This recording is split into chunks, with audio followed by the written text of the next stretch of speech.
Eu sou o lobo mau, lobo mau, lobo mau. Eu pego as criancinhas pra fazer mingau.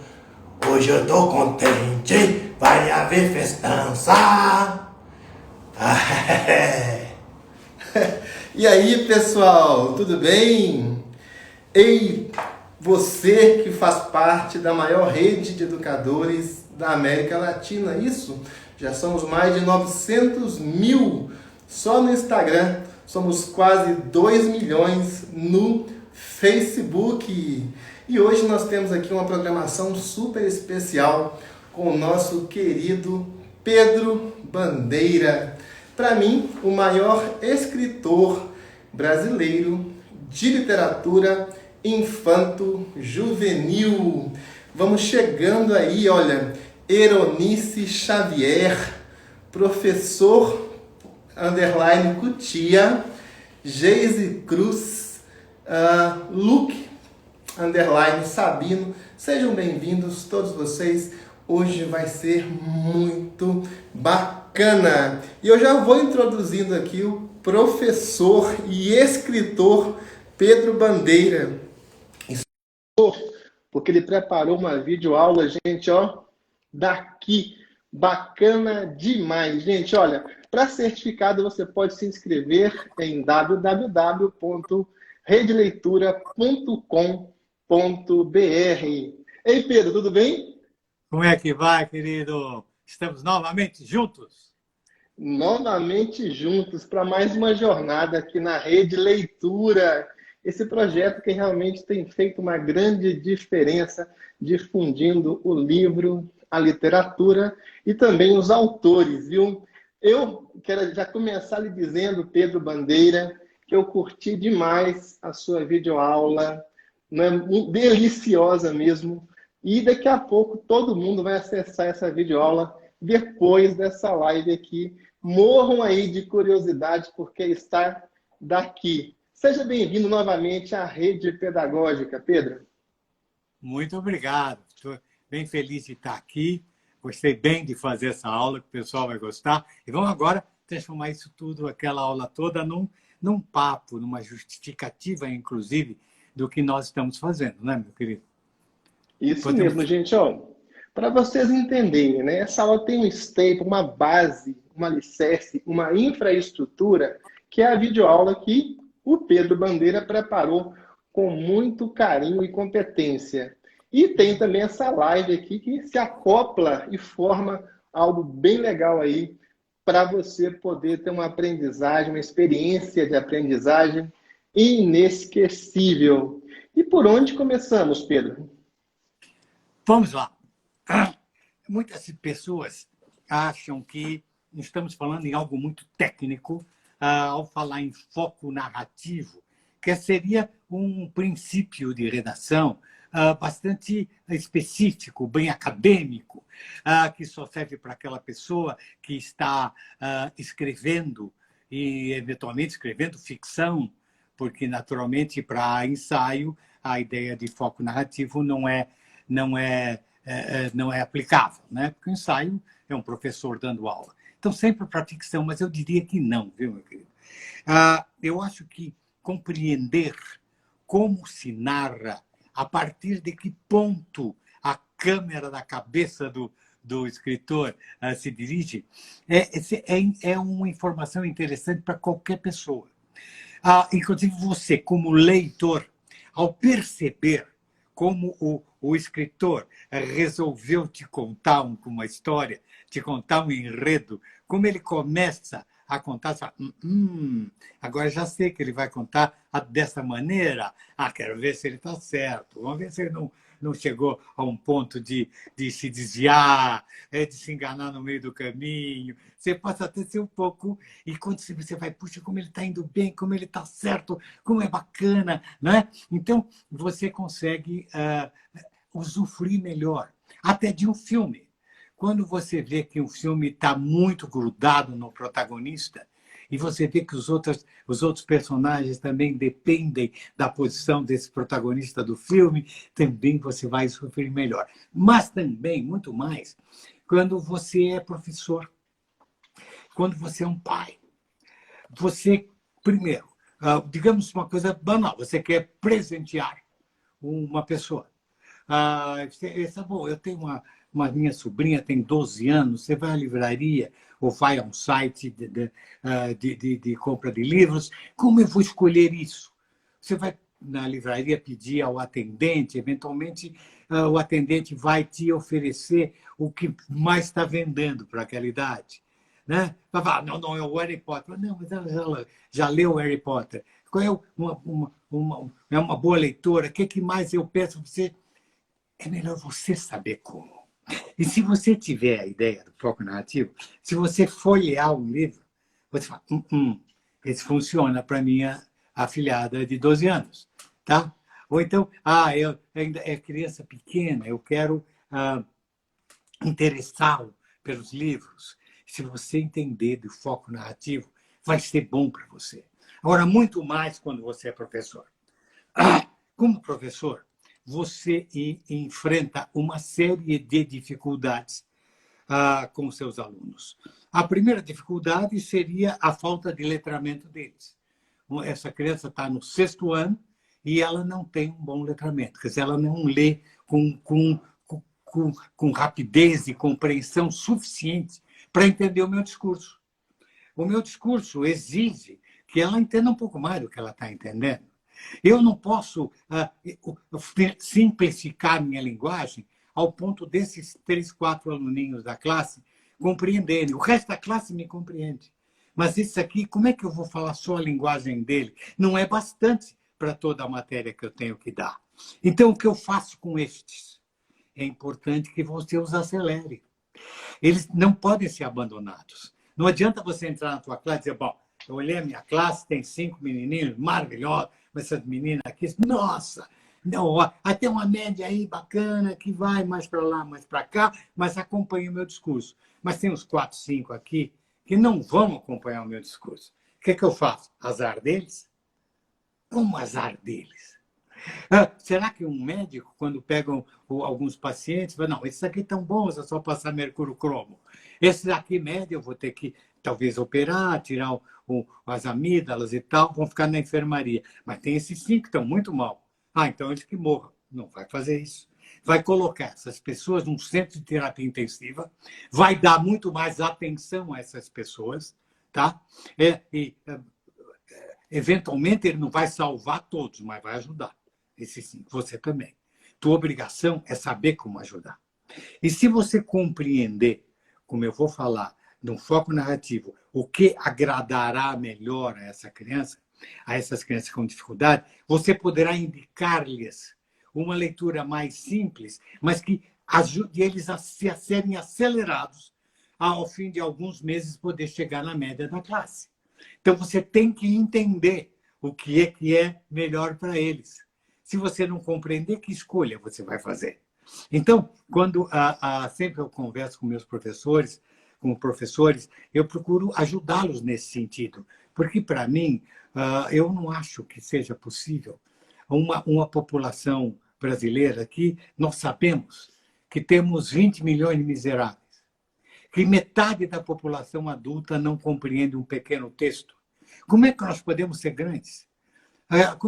Se nós, de cara, aceitamos que de toda a nossa população, metade dela não vai ser capaz de realizar coisas boas para si mesmo e, naturalmente, para o país, esse país nunca vai ser grande. Esse país já naufragou e está naufragado e não vai subir. Você já imaginou, eu uso essa figura, imagina se um país desses subdesenvolvidos, desses desenvolvidos, fortes e ricos, excluísse metade de sua população. Não, vocês não participarão mais da nossa grandeza. Esse país deixará de ser grande. Só que nós fazemos isso. Nós excluímos metade da nossa população. Gente, isso não é possível. Se nós queremos melhorar este país, nós precisamos atender a todos, nenhum aluno fora, nenhum filho fora. Vamos trabalhar por eles. Claro que você sabe que um médico não tem poderes mágicos e nem divinos para não deixar ninguém morrer. Claro que não. Mas, quando ele assina um atestado de óbito, ele assina esse atestado de óbito sem remorso. Falei, eu fiz o melhor por esse paciente. Ele viveu mais alguns anos. Ele melhorou um pouco. Ele ficou sem dor, morreu sem dor. Mas ele era idoso e não tem jeito. Então, ele assina o atestado de óbito sem remorso. O professor também. Ele, eventualmente, com todo o esforço que ele terá, talvez uma criança dessas ele não consiga. Porque essa criança talvez tenha problemas além do poder do professor, problemas sociofamiliares muito grandes. A família é muito desestruturada, às vezes o pai violento, ela até tenta. Eu sei que vocês, professores, tentam, vocês até chamam a defensoria pública, né, para interferir. Nós temos que fazer isso até o último momento. Porque uma criança não tem culpa de ter dificuldades. Não tem culpa. Mas, às vezes, ela tem dificuldades físicas, uma dislexia. Mas, por exemplo, a dislexia, nós sabemos que a criança tem dificuldade de leitura, até por um problema visual. Então, mas ela precisa ter um grande vocabulário passivo e ativo, tá? Para poder entender a aula. Então, ela precisa ouvir muito a língua portuguesa. Ela precisa, então, que muita gente leia para ela, que ela fale muito com ela. E ela pode não ter ainda uma grande capacidade de leitura, mas ela tem de entendimento do que o professor diz. Então, uma série de técnicas podem chegar lá. Então, por isso que eu queria que você entendesse como os escritores, de ficção principalmente, trabalham para contar uma história. Você vai ver, agora eu não vou entrar em detalhes muito grandes, porque temos uma aula muito bonita que estará rapidamente posta ao ar no ar subindo ao ar, né, como vocês dizem, na rede pedagógica, que eu tive muito prazer de fazer. E se vocês quiserem mais detalhes e quiserem um pouco mais de maiores exemplos, um maior número de exemplos, entrem no meu YouTube Pedro Bandeira Escritor, que também vamos baixar uma série de aulas, mas aulas mais curtinhas, só que aí eu posso dar mais exemplos. O livro tal, está aí, o livro tal. Agora, nessa aula, eu pude dar poucos exemplos, para também não fazer 2 horas de aula, né? Nós temos, parece que, menos de meia hora, mas dá para entender bem. Então, eu queria dizer o seguinte, por que é importante isso? Veja, você, eu, qualquer pessoa, qualquer adulto, sabe que a sua maneira de se exprimir depende do seu interlocutor. Depende da idade do interlocutor, da capacidade de compreensão da língua que esse interlocutor tem, da importância desse interlocutor. Então, se você vai falar com o meu netinho de 4 anos, você vai falar bem de simples. Como é seu nome? Que legal. Gostei do seu cabelo. Cadê a sua mãe? Você vai falar de um modo mais simples. Se esse aí for um adolescente que chega lá e tal, todo chega e fala, e aí, campeão, tudo bem? E tal, qual é teu time predileto? Qual é a tua banda predileta? Você vai falar de outro modo. Agora, se é uma pessoa muito importante, de repente você vai numa recepção que tem o embaixador da Transilvânia, você fala, Vossa Excelência, que subido a honra a poder me dirigir-lhe a palavra. A Vossa Excelência fez boa viagem até chegar ao Brasil. Entende? E assim também é um escritor. Depende muito do que ele quer falar. Se ele, por exemplo, quer conquistar uma pessoa jovem, um adolescente, ele tem que compreender a psicologia desse adolescente. E como é que eu vou me dirigir a ele? Basicamente, há 2 maneiras de se escrever um livro, com várias submaneiras. Uma maneira é o narrador direto. É aquele, eu estive no caso, o caso aconteceu comigo, eu sei o que aconteceu e vou contar para você. Muito bem. Se eu vou contar para você, eu passo bom, então eu vou fazer o próprio adolescente falar. Ele teve um drama na vida dele, uma coisa tremenda aconteceu na família dele, ou não sei o quê, ele vai falar. Então, o adolescente vai escrever. Por isso que você vai ler alguns livros para adolescentes que são diários de adolescente. Diários. Mas aí já você vai ter uma dificuldade técnica muito grande. Primeiro, se ele é um adolescente, você vai ter que usar o vocabulário dele, não o teu vocabulário de adulto. Então, você vai ser limitado ao vocabulário dele, não só ao vocabulário dele. Você vai estar limitado, inclusive, ao universo de conhecimento dele. Ele não tem um super conhecimento. Então, vai ser divertido, mas vai ser muito dificultoso para você. Tá? Talvez aí é melhor você usar um narrador indireto, que é aquele: eu sei o que aconteceu com esse rapaz e vou contar. Aí, se eu sei o que aconteceu com esse adolescente, eu posso usar o meu vocabulário de adulto e posso usar o meu universo de compreensão de um adulto. Tá? E posso, então, narrar. O João Carlos teve um problema enorme, porque imagine, os pais dele morreram num acidente automobilístico e ele, de repente, está sozinho e tal. Pronto, eu posso usar minhas palavras, tá? Falando por ele. Então, veja, eu conto, então, essa mesma história do adolescente de modo direto. Aconteceu comigo, eu sou adolescente, com todas as dificuldades, ou eu sei o que aconteceu com esse adolescente e vou falar para ele. Isso ocorre, mas eu posso estar falando com uma criança. Eu quero fazer um livro infantil, contar uma história infantil. Aí é muito difícil você usar esse narrador direto, tá? Porque você vai falar assim, fazer uma história do Chapeuzinho Vermelho falando em primeira pessoa é difícil. Eu estou aqui andando porque minha mamãe me deu uma cestinha para eu levar doces para minha vovozinha. Mas quem é esse? Um cachorro grande? Você é um cachorro? Não, o que você é? Não dá, não vai dar para você contar a história, né? Se você contar a partir do lobo, você fala: eu sou um lobo e eu estou com muita fome, está na hora do almoço. E o pior é que há 4 dias está na hora do almoço, eu não almocei ainda. Vem uma menininha muito suculenta por aí. Então você que é o lobo mau, né? Você está com o chapéu de lobo mau. Então você fala assim... Não dá também, porque você não vai saber das ordens que a mamãe deu para Chapeuzinho, você não vai saber. Então é melhor você ser o narrador indireto. Eu sei o que aconteceu na história do Chapeuzinho Vermelho e vou contar. Chapeuzinho Vermelho era uma menina muito bonitinha e tal, que tinha um chapeuzinho vermelho, e a mamãe dela falou que ela devia levar os brioches, docinhos para a vovozinha. Aí mandou ela ir por essa estrada, não pela outra. Aí ela foi por essa que era mais bonita. Aí ela encontrou um lobo, achou que era um cachorro grande, mas o lobo era muito esperto, começou a conversar. Então eu posso. Esse é um narrador indireto. Geralmente, esse é o narrador mais usado. Na maioria dos romances, você usa esse narrador indireto. Sabe? Você pega, por exemplo, o Madame Bovary do Flaubert.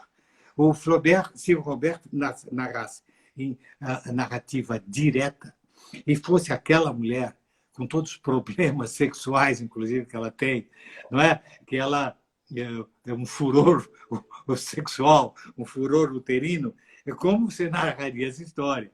Seria terrível ela falar isso em primeira pessoa. Então, é necessário que seja o Flaubert. E a gente sabe que ele trabalhou durante 20 anos essa narrativa.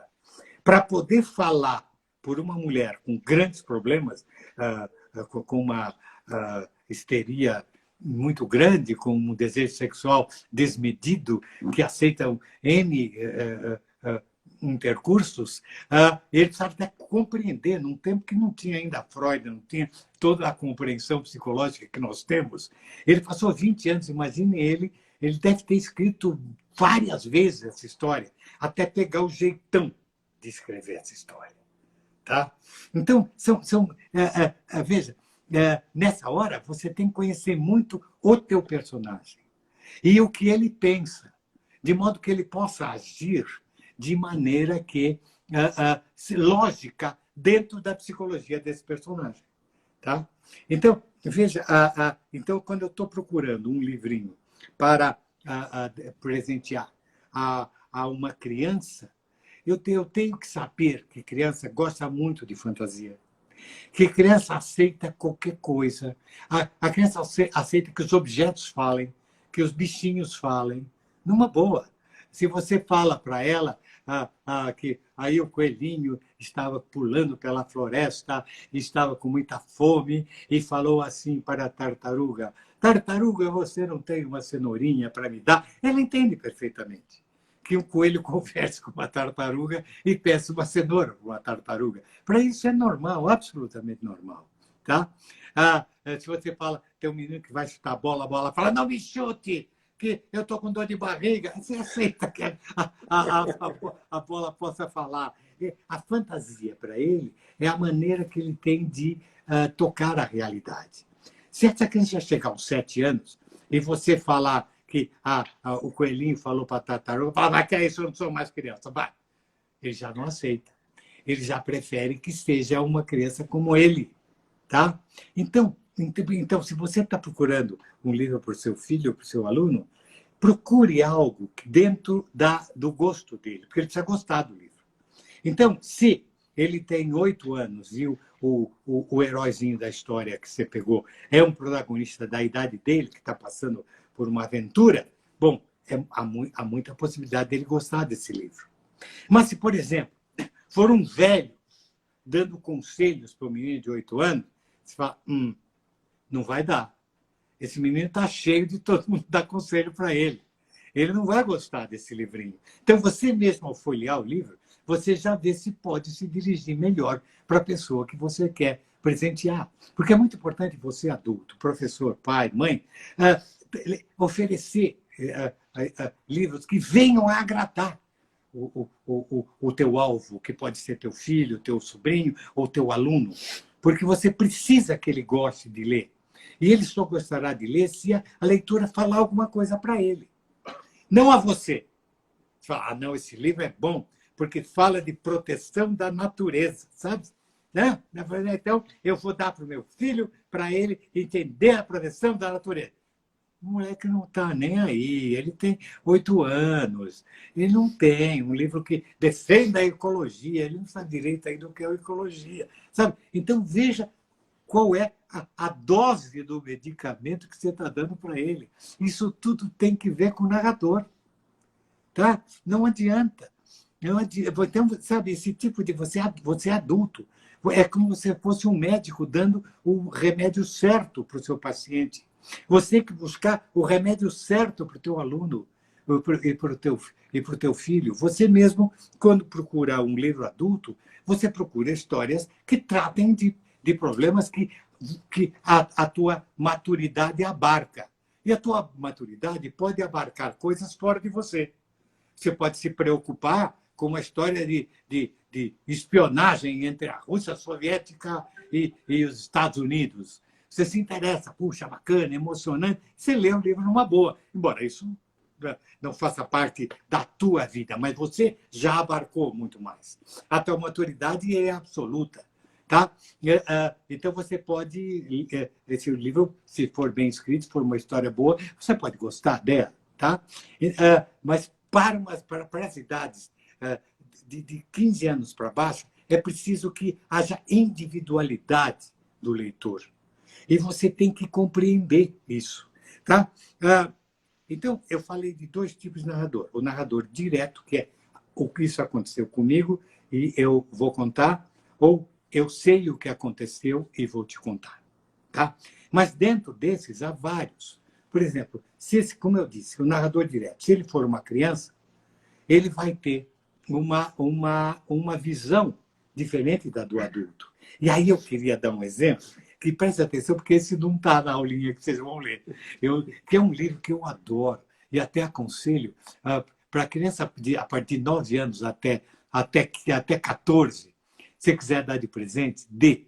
Esse livro foi escrito há mais de 100 anos atrás por um escocês chamado Robert Louis Stevenson. É A Ilha do Tesouro.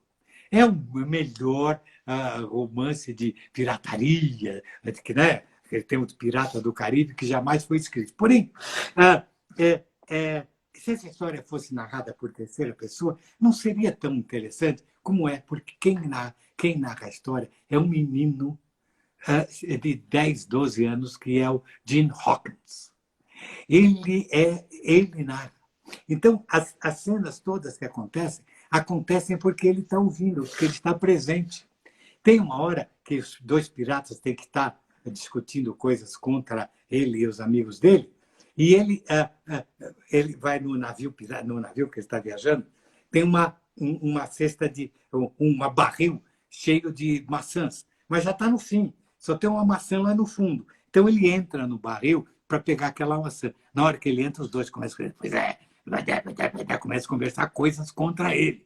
Então, sabe, tudo isso eles prestam atenção. E nesse livro, ele cria um personagem maravilhoso, que é o pirata principal, que é o Long John Silver, que é o famoso pirata da perna de pau. E esse é um pirata muito bom de bico. Um cara fascinante. Mas se ele jogasse essa lábia toda em cima de um adulto, o adulto saberia que ele estava enrolando. Mas em cima do menino de 12 anos, é mais fácil. O menino fica fascinado pelo vilãozinho, pelo vilãozão. Nossa, e tal. E aí leva até o fim. Eu não vou contar o fim porque é spoiler, eu não gosto dessa palavra.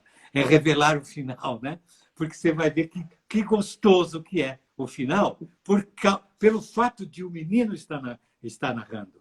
Tá? Então, tudo é visto pelos olhos do livro e vê que estranho, né? Esses são marinheiros que foram piratas no navio do Capitão Kidd, que enterrou um grande tesouro na Ilha do Ilha do Tesouro, e tem um mapa da Ilha do Tesouro, né? Aquela história clássica. Só que aí o Gene Hawkins e todos os adultos vão lá para pegar esse ouro. Você fala, peraí, não é justo, eles não têm direito. Se alguém tem direito a esse ouro, são esses marinheiros. Como é que esses nobres aí, o juiz Hathaway, etc., que tem na história, vão e vai ficar com o dinheiro? Mas o menino não. O menino não tem essa moral. Então a história se desenvolve de uma maneira que você, ao completá-la, você adulto, até você um adolescente, você vai perceber tudo isso. Então ela fica muito mais rica. Fica muito mais rica. Entendeu? Se fosse um narrador em terceira pessoa, ele contaria, pois tem uns piratas que enterraram um tesouro, aí eles agora querem voltar anos depois para achar esse tesouro, mas uns ingleses aí muito encheridos resolvem ficar com esse tesouro e vão lá lutar contra os piratas. Fica uma outra história totalmente diferente e sem o sabor, entendeu? Desse narrador, tá? Vocês vão ver que nessas aulinhas que eu dei, eu usei vários e maravilhosos exemplos. Um exemplo sensacional que eu dei, que eu falei do narrador em primeira pessoa, de um adolescente, é o famoso o apanhador no campo de centeio. O apanhador no campo de centeio é um rapazinho extremamente maluquinho, extremamente neurótico, explosivo, daqueles adolescentes que brigam com o mundo inteiro. Tá? E ele conta. E ao contar, ele revela tudo que está dentro da cabeça desse personagem. No nosso próximo encontro, eu vou até pegar as razões psicológicas de tudo isso que levam um escritor a escolher este ou aquele caminho, e que é muito bacana, uma coisa que eu gosto muito de pensar, mas não é nesse momento. Então, aí, claro que ele, adulto, né? Ele teve, embora a gente não conheça muito esse autor, porque ele nunca gostou de se aparecer. Parece até que ele nem existe, mas parece que é uma foto dele, uma coisa maluca. Então é muito gostoso você ler esse livro escrito em primeira pessoa, onde você vê toda a alma explosiva de um personagem, de um adolescente rebelde, de um adolescente, sabe, que a gente não quer ter em casa. Tem um adolescente que não quer ter em casa. Mas há outras narrativas em primeira pessoa muito bacana que eu cito, que é um livro também muito famoso, que é o Moby Dick, a história do Melville, que conta a história de um homem fanático, né? que que quer caçar uma grande baleia, uma baleia branca, chamada Moby Dick. Só que essa história é narrada por um rapaz. Ele já é adulto, mas ele está falando de quando ele fez a sua primeira viagem. Ele entrou num navio como grumete. Grumete é aqueles meninos que entram para fazer serviços gerais nos navios, né? Ele entra como grumete e vai então, participar de uma coisa que ele nunca viu antes. Então, tudo para ele é diferente, aquele navio, aquele tal. E o capitão, ele fica morrendo de medo. É um homem alto, magro, entendeu? Com a perna de pau. Quando ele está embaixo, ouve os passos do capitão. Bom, bom, bom. Ele morre de medo daquele cara. E imagina aquele cara, eu quero caçar o Moby Dick. Então ele cria um personagem terrível. Agora, você não sabe se esse cara é mesmo terrível. Porque aos olhos do menino ele é terrível. Tá? Sabe? Então é muito rico isso. Você tem que ver pelas atitudes quem é esse personagem, pelo que é descrito, não pelo que o menino acha. Porque o menino só tem aquela capacidade de entender. Então, ele deixa todo o resto para o leitor. Por isso que esse livro é tão gostoso de ler. Tá? Porque você fica imaginando e fica julgando de acordo com a tua cabeça, de acordo com o teu modo de ver aquela história. Por exemplo, você sabe, matar baleia é mal, ninguém deve matar baleia. Isso antigamente matava. Mas você começa a entender que isso é uma metáfora.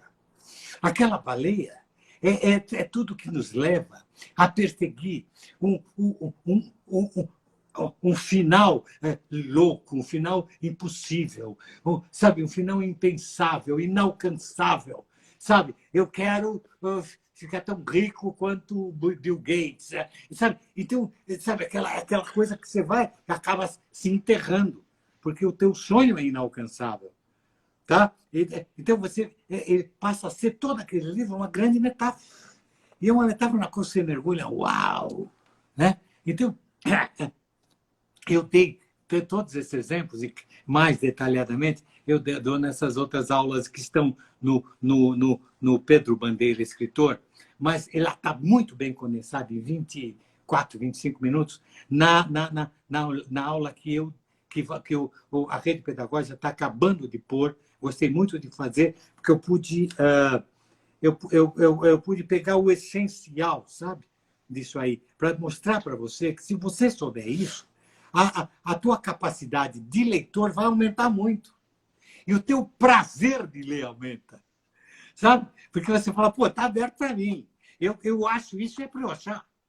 É para eu achar. Será que vai continuar por aí? E vai ser gostoso dizer, continua. É isso mesmo que eu acho do personagem. É isso mesmo que eu acho da história. Entendeu? É muito mais gostoso para você ler e para você também oferecer. Porque você como adulto, você tem a responsabilidade de criar leitor. Se você é professor, então é 100% a tua capacidade. Porque tudo está escrito no conhecimento dos teus alunos. Se ele ler mal, se ele compreender mal, se o universo vocabulário dele for muito pobre, ele vai ter uma enorme dificuldade em tudo. Imagina esse menino chegar com um universo vocabulário pequeno no ensino médio. Um professor de ensino médio, ele vai ter vários professores que vão ter 50 minutos de aula. Fora a chamada e tal, vai sobrar 35 minutos de aula. E ele não pode usar. A matéria dele exige um linguajar de determinada complexidade. Tá? Ele não pode baixar a linguagem dele para dar a tua aula de filosofia, ou de sociologia, ou de física. Não dá. Entendeu? Então, você precisa entregar alunos a ele capacitados a entender qualquer linguagem, qualquer que seja o professor. E o professor de ensino médio, ele não tem tempo de socorrer alguns, não tem mais tempo. Sabe, são os professores de ensino fundamental que têm que ter feito isso. E de preferência no Fundamental 1, que você é uma rainha da classe. Já no Fundamental 2 também já tem um monte de professorzinho. Claro, tem assistentes pedagógicos e tudo. Então, a gente tem que correr desde pequeno. Você sabe que é de pequenino que se torce um pepino. E de pequenino que se cria um bom leitor, que se cria o letramento. Esse nosso desafio de entregar no 6º ano todos os nossos alunos capazes de entender qualquer discurso é um desafio de morte. Que, aliás, de vida, de vida. Nós temos que conseguir isso, sabe? Esse é o meu sonho, eu sempre falo, é a minha esperança. Se a gente conseguir fazer isso com essa nova geração, imagina como será daqui a 15 anos o Brasil, com 100% dos brasileiros capazes de entender, ter acesso a qualquer tipo de conhecimento. Vai ser um país bem melhor do que é hoje. Nós somos fracos porque não criamos isso antes. Tá? Então, você, adulto, por exemplo, quando você professor, fez pedagogia, não lhe foi ensinado isso. Não foi ensinado. Não foi ensinado a você sequer as diferenças psicológicas e de maturidade dos alunos para você dar aula no 5º ano, ou no 8º ano, ou no 1º ano, sabe? Ou na educação infantil. Você vai ter que se virar. Ninguém te ensinou isso na faculdade de pedagogia. Ninguém ensinou para você como o foco narrativo na literatura, de modo que você possa ter a receita certa para o teu aluno, para o teu filho, ou para a pessoa que você vai dar um presente, tá? Você vai dar um presente para um adulto, você pensa, pô, eu quero dar um livro para ele, mas de que livro ele gosta? Você vai ter que conhecê-lo. De repente você dá um livro que não tem nada a ver com o gosto dele, você sabe que o livro vai ser deixado de lado. Mas, ao mesmo tempo, tem que ser um livro que você goste, porque você está dando um pedaço de você, do teu gosto para o teu amigo, de modo a aproximá-lo mais ainda da tua maneira de pensar e logo do teu carinho.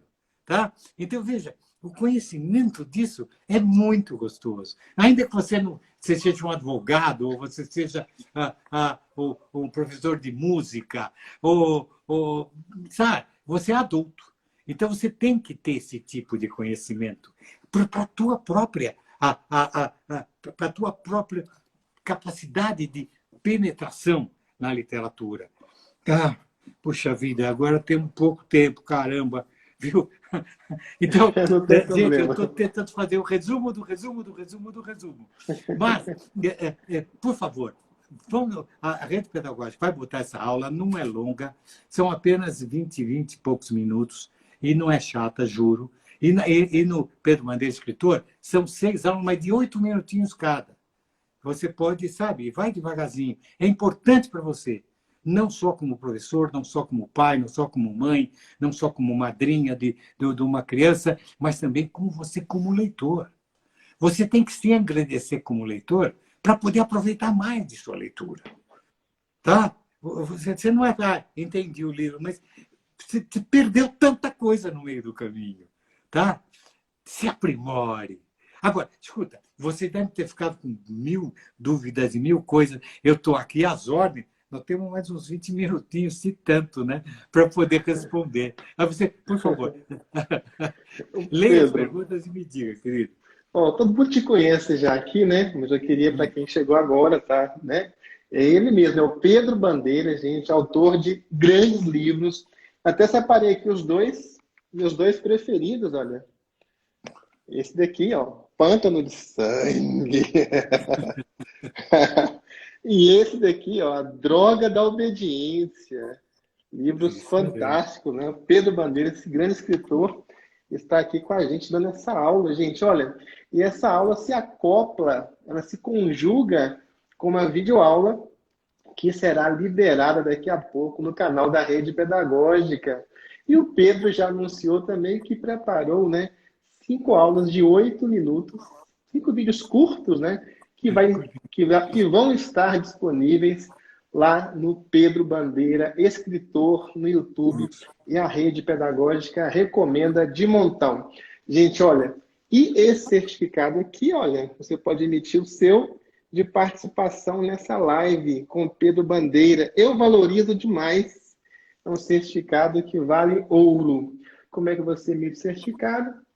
Você vai em www.redeleitura.com.br, se inscreve e depois expede o seu certificado. E são 5 encontros. Esse já é o terceiro encontro. Os demais também estão acessíveis para você recuperar. No primeiro encontro, o Pedro fez uma introdução muito bacana, falando, né, dos passos iniciais para você abordar literatura, trabalhar literatura com gente pequena.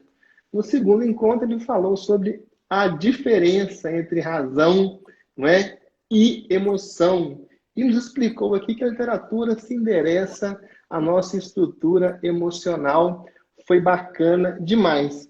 E hoje está falando sobre foco narrativo. Bacana demais. Então, as diversas dimensões da literatura infanto-juvenil, da literatura infantil, estão sendo aqui, né, degustados aqui ao vivo com Pedro Bandeira, esse grande escritor. Pedro, na aula lá você falou também de um outro exemplo que eu acho muito saboroso, que é Machado de Assis e as Memórias Póstumas de Brás Cubas. Que genialidade é essa de trazer o foco narrativo desde um morto, de um defunto? Como é que foi isso? Que genialidade. Olha, gente, se vocês quiserem depois trocar ideias conosco, que não der tempo hoje, o meu e-mail é eupedrobandeira@gmail.com. Facinho. eupedrobandeira@gmail. Então, claro, marcar uma live, alguma coisa, estamos aí. Mas deixa eu falar desse gênio. Para mim, o maior gênio do século XIX, não, sem dúvida, foi Machado de Assis. Olha, adoro esse cara. E veja, ele escreve uma história de um homem morto, e lá de dentro da cova, ele faz o balanço de sua vida, suas memórias depois de morto. Então, você imagina como ele pegou. O sujeito, ele quer criticar aquele sujeito, aquele tipo de pessoa que havia no Brasil, aquela pessoa egoísta, aquela pessoa autocentrada, aquela pessoa que realmente acha que o mundo está lá para servi-la. E ele fala tudo isso, mas não é boa. Olha como eu fui bacana. Nossa! Então ele só se elogia. Ele só se diz que, olha, que eu sou bacana. E você vê que a vida, a coisa boa da vida passa pela frente dele e ele não olha. Você vai ficando com raiva dele, mas que canalha que é esse sujeito. Então, você escreve um outro livro inteiro, imaginando realmente como ele era. O Machado Assis te deu isso. Eu trouxe um maluco, barbaridade. Então, claro, ele botou o sujeito, primeira pessoa, né? Mas eu, sabe? A Sofia passou por aqui. Nossa, aquela mulher não caiu em cima. Um idiota. Sabe aquela? Quer dizer, o cavalo arreado passou na frente dele e não montou. Sabe? Essa história toda. Caramba, rapaz. Olha, se você não leu ainda, outro dia eu falei com uma grande autora, com uma grande mulher, não vou falar o nome dela, porque ela confessou uma falhinha da vida dela, mas ela é genial. Ela é booktuber, inclusive. Ela disse que deixou para ler e não leu ainda até agora o Machado. Não leu. Então eu falei, que prazer que eu gostaria de ser assim. Eu gostaria de nunca ter lido e ler pela primeira vez as Memórias Póstumas, sabe? Sabe? Uau! Então, se você não leu ainda, sorte tua que você não leu. É um manjar. Você vai... E aí é bacana você imaginar, através dessa coisa de foco narrativo, porque você vê a ideia dele. Ele queria criticar o cara. Sabe, como em Quincas Borba. Ele faz um sujeito andando pela rua e, paralelamente, um cortejo levando um negro para ser enforcado. E ele aqui, ele vai descrevendo o negro, e ele pensando nas bobagens da vida dele, o Quincas Borba, e vai andando, e vai andando, e vai andando. E chega num ponto ainda cheio de minhoca, enquanto o cara é enforcado. Ele nem liga para aquilo. Mas você lembra, caramba! Entendeu? Ele dá esse pudim de caramelo para você degustar. Que brilhante ele, né? Que coisa mais maravilhosa. Tipo, por isso que eu acho que esse autor, ele não conta só uma história. Ele é um autor que não conta história. Tem grandes autores, como, por exemplo, Paul Tolstói foi maravilhoso. Ele conta detalhadamente a Rússia no tempo das guerras napoleônicas, uma coisa fantástica, aquela falsidade da aristocracia e tudo mais, mas está tudo contado. Machado não. Machado faz de você um escritor, um autor. Sabe? Ele te gratifica muito mais, né? Mas, não estou dizendo que Tolstói é ruim, claro que não. Mas como ele tem a mágica na mão dele, né? Que incrível, incrível, incrível. Você ia conversar, né, Pedro, com o leitor, te chama para participar da história mesmo, muito bacana, né? E também, Pedro, eu estou aqui vendo as perguntas, os comentários, muitos elogios, as pessoas aqui dizendo que estão adorando essa live com você. Pedro Bandeira, tem também aquele livro, né, L'Étranger, do Albert Camus, né, que é interessante, não é mesmo? E, Pedro, nos seus livros, Pedro, eu gostaria que você nos dissesse o que você opta, qual a sua estratégia mais corriqueira na hora de escolher o foco narrativo? Bom, aí eu quero realmente valorizar o meu leitor, tá? Eu quero que ele seja grande, como eu não consigo ser um Machado, mas eu procuro ser, né? Por exemplo, deixar muita coisa aberta para o meu leitor poder se sentir bem, adivinhando, sabe? Ai, adivinhei a tal coisa, sabe? Eu deixo aberto isso, tá? É bacana você deixar. Isso valoriza o meu leitor. Ahá! Eu entendi. Ahá, foi aquilo que eu pensava. Então, eu deixo de escrever muita coisa. Eu não digo a idade do meu personagem. Eu não digo a cor do meu personagem. Se ele é preto, se ele é branco, se ele é azul. Ele é o personagem que você desenhou na sua cabeça. Onde é a casa dele, como é a casa dele, como é o quarto dele. Sabe? Ele entrou na sala de aula, como é a sala de aula. Você que sabe.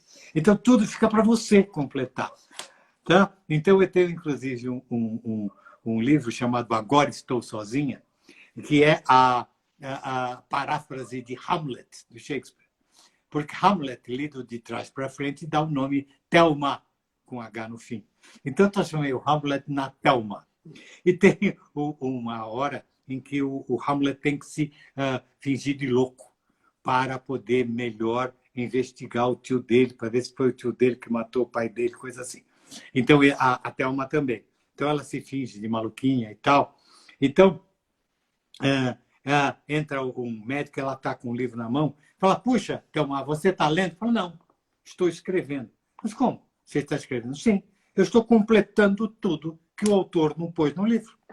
O autor disse que a menina diz que ela é gorda. Será que ela é gorda mesmo? Então, ela diz que ela é feia. Será que ela é feia mesmo? Eu que tenho que imaginar isso aí. Assim são os bons autores, são incompletos. Como? Incompletos são bons? Claro, eles deixam mais espaço para eu pensar. Os autores completos, que contam tudo direitinho, o sujeito entrou com um terno de tweed, uma gravata vermelha de bolinhas e tal, o cabelo penteado com brilhantina. Mas não me deixou pensar no cara. Entende? Esses são os autores ruins. Esses são os autores. Está tudo escrito, ele não me dá espaço, eu não quero. Eu quero um autor que seja meu parceiro. Então, essa é a minha maneira, essa é a minha preocupação. Como eu faço o meu leitor pensar, pôr os seus pensamentos juntos, sabe? Ao meu personagem. Tá? Quanto melhor o autor, mais portas abertas ele dá ao leitor. Tá? Valorizar o leitor, fazer ele pensar, fazer ele julgar. O autor diz, não, tá vendo? Devia assim, assim, assim. Não, você que tem que chegar a essa conclusão. É a tua moral, é a tua ética que vai responder no final, tá? Então, você se sente... Eu quero que o meu adolescente, a minha criança, seja engrandecida. Tem uma...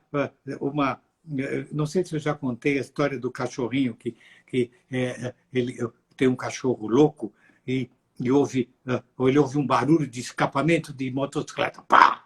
E o cachorro fica quietinho. Ele fala, puxa, por que ele ficou tão quietinho? Será que ele tem tanto medo assim de escapamento de motocicleta? O leitor sabe que não é escapamento de motocicleta. sabe que aquilo foi um tiro, que o cachorrinho morreu. Então, ele fala, puxa, como é ingênuo o personagem. Tadinho. Aí ele fica com pena do personagem. A ingenuidade dele, ele vai se ferrar sendo tão ingênuo assim. Então, se deixa isso para o leitor. E esse é para uma criança menor. Mas não uma criança menor sabe isso. Oh, entendeu? Eu quero que... Então, o escritor tem que dar isso, ele tem que valorizar o leitor. O ator, no palco, ele tem que valorizar o espectador, deixar o espectador pensar, entendeu? E concluir. Ele não diz, eu sou avarento. Ele demonstra avareza para que eu... Não é? Eu sou ambicioso. Ele tem que demonstrar ambição para que o personagem... Né? Ele não diz isso, senão fica muito chato. Né? Peça chata. Você diz assim, eu sou ambicioso. Bom, e daí? Eu vou acompanhar a sua ambição? Eu vou embora do teatro. Entendeu? E você vê que o bom ator é aquele até com o rosto, com expressão. Né? Ele te mostra que vocês lê a expressão dele para concluir o que ele está pensando. Tá? Então, ele deixou um espaço. Mesmo o ator de cinema, ele te deixa um espaço para a tua imaginação, para a tua participação na história. Não é tudo dito. E tudo mostrado, às vezes, com um olhar. Perceba a grandes atores, como Meryl Streep, por exemplo, como Gene Hackman. Outro dia estava revendo um filme com Dick Hackman. Ele tem que se declarar não me lembro qual era a outra atriz, eu não sei, mas os olhos dele mostram. Ele faz aquele olhar, um olhar assim, sabe? Você fala, nossa, como ele está apaixonado pela moça. Ele não precisa dizer. Os olhos dele dizem. Só que quem escreveu isso? Você. Porque você leu o olhar dele. Tá?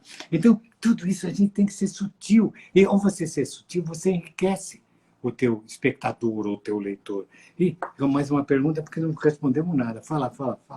Isso mesmo, respondeu bastante. Né? A gente fica a dica aí do Pedro Bandeira, que também serve para aula, para a experiência da aula. Nós não devemos, então, seguindo aqui a lógica do Pedro Bandeira, levar uma aula que seja um pacote pronto. Temos que deixar espaços, né, margens para o aluno, né, formando pontes, né, formando sinapses na nossa aula e construindo coisas, viajando, porque a experiência vai ser muito mais agradável. As pessoas gostam de participar, não é mesmo, Pedro? Claro, participem, vai. Isso aqui é democrático, a gente tem que estar junto, né? Porque o escritor não tem muita resposta. Se escreve um livro, o livro vai embora. E você não sabe se agradou, se não agradou, entendeu? Então, quando a gente pode estar junto assim, é muito rico para mim também. Né? Viu? Se quiser, vocês tem um zap da gente, anota aí. 11 976 4848 15. 11 976 4848 15. Tá? A gente faz um zap aí, conversamos, tá bom? Legal, Pedro. Aqui tem, olha, o perfil Livros Extraordinários. Fez a seguinte pergunta. Pedro, qual é o livro que você escreveu de que você mais gosta? Puxa vida, tinha um recado aqui dizendo que está travando muito a nossa live. Oh, que pena. Desculpe, querida.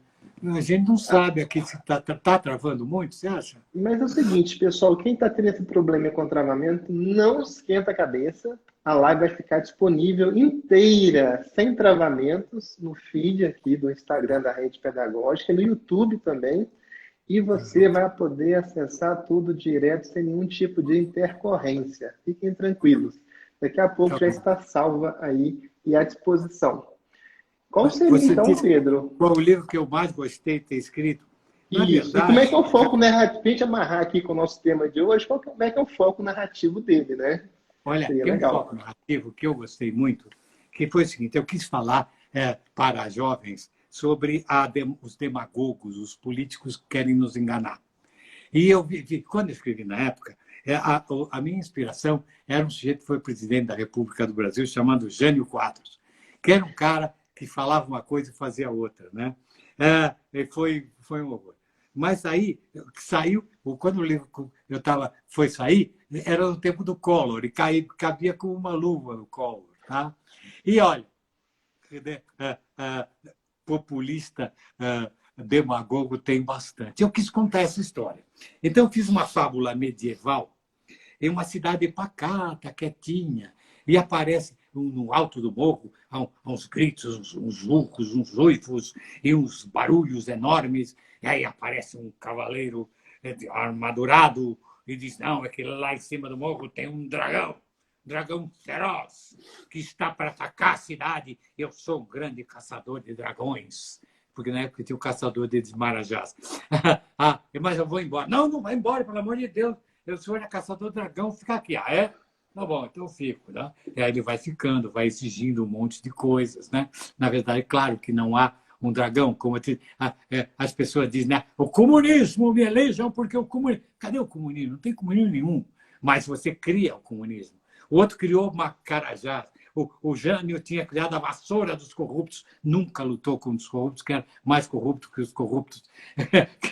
Entende? Então, você tem que saber também ler isso aí. Então, como eu ia narrar isso? Se eu narrasse um narrador em terceira pessoa que soubesse tudo, não tinha graça.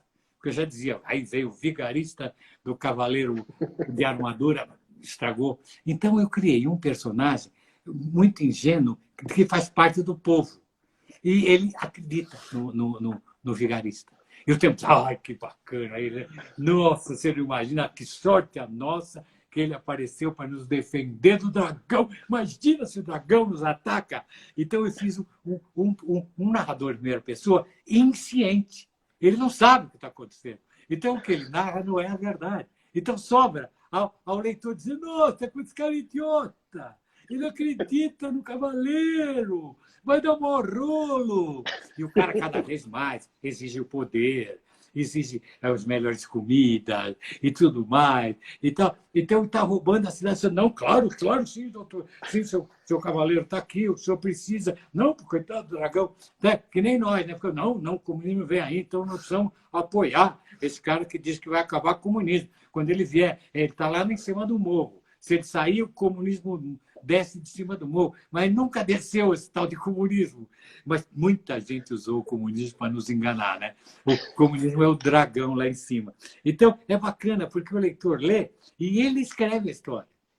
Ele escreve, puxa, tá? Então, esse foco narrativo, eu até vou ter. Então, o cara que não entende, como fez no Brás Cubas o Machado, porque ele faz um sujeito que não entende as bobagens que fez na vida, como ele foi egoísta, como ele não nem o amor ele entendeu, tá? Como ele pisou em gente, tá?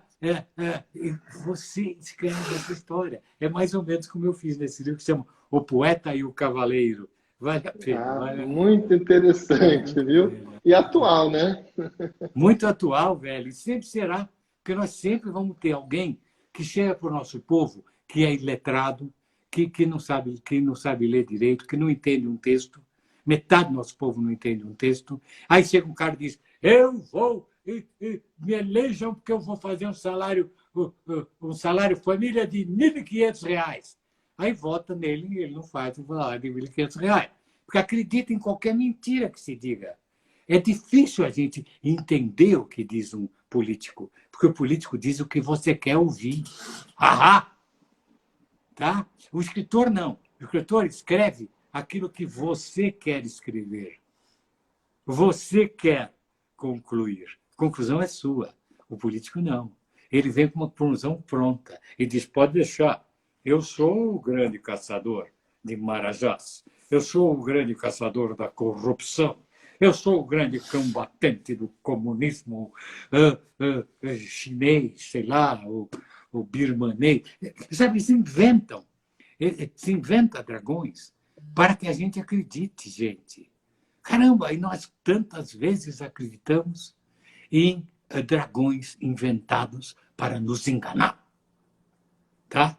Então, se você tem a compreensão leitora de Machado de Assis, você não vai ser...